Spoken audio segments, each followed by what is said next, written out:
Zé Bezerra, ele sempre falava, Tenente Zé Bezerra era a assombração do povo, onde ele chegava, as pessoas corriam. Eu estou lembrando agora, voltando à memória, Tenente Zé Bezerra. Sabe uma coisa que eu queria perguntar até para vocês? Qual foi a repercussão disso?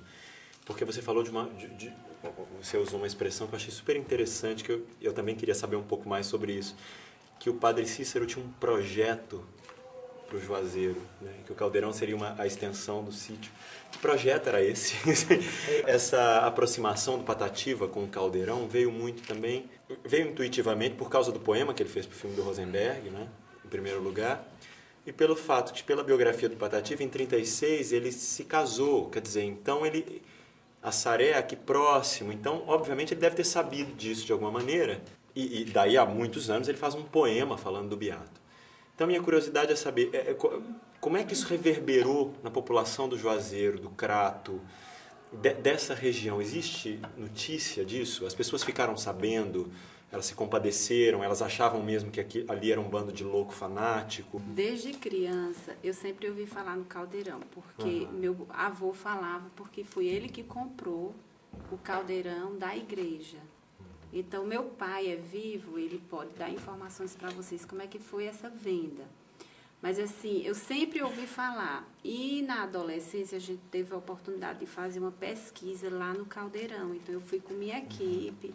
Então, eu tive a oportunidade de entrevistar pessoas que não moravam mais lá, moravam aqui em Juazeiro, inclusive 3 irmãos, 2 senhoras e um senhor que já são falecidos, moravam na rua Padre Cícero, numa antiga casa que existia na rua Padre Cícero. Então, fui lá, fui com um gravador entrevistar.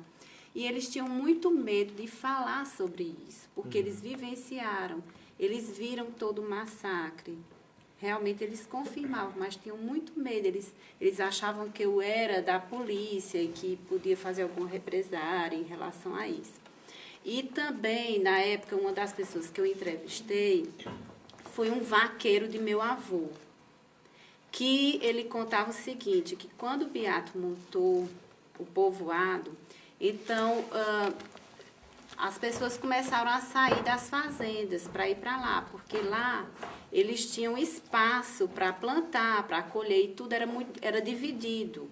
Então, toda a colheita era dividida. Então, eles respeitavam as famílias, todos tinham suas casas, cada família tinha sua casa. Então, eles sentiam assim, dono de sua própria vida, né? Não precisavam trabalhar para ninguém. Então, tudo que eles produziam era partilhado. Então, eles começaram, esses trabalhadores, a sair das fazendas. Então, isso incomodou também os donos de terra, porque ficaram sem a mão de obra.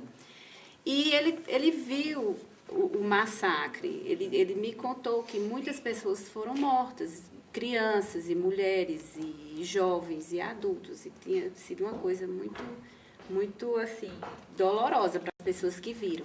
Meu avô também falava que soube e que viu tudo. Então, essas terras, uma vez que meu avô comprou, eu me lembro que ele me falou que tinha sido da igreja que ele comprou. Então, ele dividiu essas terras para herdeiros. Então, a parte que tem a capela, que tinha a casa do Beato, e as outras casas ficou para meu tio, que é padre. Então, depois a prefeitura de Crato comprou e tudo, né? E esse caldeirão, o nome é caldeirão porque realmente existe, um buraco, é como se fosse uma nascente. Então, nunca falta água. Uma água escura, assim, parece que tem enxofre, acho que é rico em enxofre, porque é muito escura. Porque é profundo. É muito profundo, e por isso que eles apelidaram, assim, esse lugar de caldeirão. Mas a terra era muito próspera, dava de tudo, fruteiras, eu vi o vaqueiro falar, muitas fruteiras, muitas plantações, não era uma terra, assim, produtiva, não. Eles tinham de tudo, e animais, e tudo muito bem organizado e muito bem dividido lá no Caldeirão. Ele passou uma temporada, quando ele saiu de lá, quando foi expulso a primeira vez, procurou outro terreno nas proximidades e organizou também, produziu também. Ele era uma pessoa que sabia organizar, administrar, e tudo era dividido, ele não tinha ambição de querer só para ele, não, tudo era dividido. Por isso é que achavam que era comunismo, né? E E desprendimento, eles também, eles não tinham armas, não queriam lutar, queriam viver somente. mas assim, a partir do momento que eles se juntaram, que a comunidade cresceu muito, então eles começaram a ficar extremamente fortes, né? Então isso abalou não só os donos de fazenda, como a própria política do município, do estado, né, do país. Então eles começaram a temer aquele movimento. O Beato Zé Lourenço era afilhado do Padre Cícero. E, embora analfabeto, mas ele tinha um grande dom de liderança e também um tino assim de saber explorar as terras. E as terras naquele tempo eram muito férteis, havia muita floresta, terras virgens. E primeiro o Beato se estabeleceu no sítio chamado Baixa Dantas, e lá constituiu a primeira comunidade. Mas esse sítio depois a pessoa, o dono requereu e ele teve que entregar esse sítio. Então o Padre Cícero, que tinha essa terra lá do Caldeirão, aí mandou que o Beato fosse explorar essa terra. E ele, com o seu tino, né, administrativo, e também assim de muita austeridade, e ele também angariou muitas pessoas amigas, e aquelas pessoas que trabalhavam em sítios, em fazendas próximas, que eram verdadeiros escravos, quase não ganhavam nada, então começaram a fugir lá para o Caldeirão, porque lá eles viviam em comunidade, eles tinham todo o apoio. Agora, o que houve a revolta é porque, no testamento do Padre Cícero, ele deixou essas terras para os salesianos.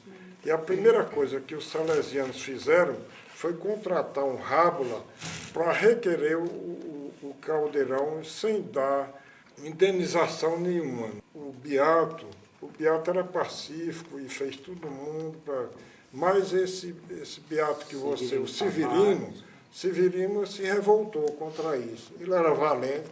Ele disse, não vamos entregar isso de graça, não. Ele foi preso, levado para Fortaleza, mas ele conseguiu fugir e voltou para o Caldeirão. Aí foi numa emboscada que ele matou aí 4 soldados. Um trem cheio de soldados. Inclusive, dizem que o brigadeiro Macedo, então, até bombardeou também. O certo é que foi uma verdadeira hecatombe mesmo.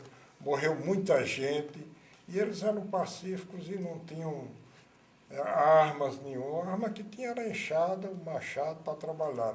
Mas tinha havido o Canudos, o episódio de Canudos, e se temia que futuramente pudesse se transformar no segundo Canudos. Aí